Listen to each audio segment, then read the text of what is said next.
যুবকরা এখানে খুব মানে কষ্টে ভোগে। বুঝি, আমি বুঝি, কারণ আমরাও ভুগেছি এক সময়।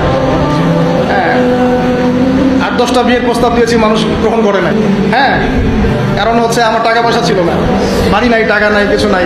তোমার সাথে বিয়ে শাদী দিয়ে কী হবে, আমরা ভবিষ্যৎ খারাপ করবো নাকি? এখন লাইন ধরে করে কি করে এখন। ওই জন্য একদিন বলেছি আপনাদেরকে, মানুষের অবস্থানকেই আছে, এটা সত্য কথা। আপনার অবস্থান যদি এখন ভালো হয় না, দেখবেন আপনার পিছনে মেয়ের বাপের অভাব নাই।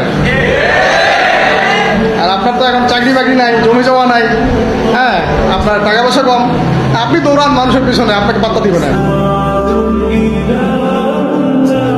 দুনিয়া খুব খারাপ, এই জন্য ভাই দুনিয়ার দাস হবেন না, আল্লাহর দাস হয়ে জানি। দুনিয়ার পিছনে ছোটেন না, আল্লাহ আপনাকে দুনিয়া পায়ের সামনে এনে দিবে ইনশাআল্লাহ। আপনি আল্লাহর হয়ে যান, দুনিয়া আল্লাহ পাক আপনাকে পায়ের সামনে এনে দিবে ইনশাআল্লাহ।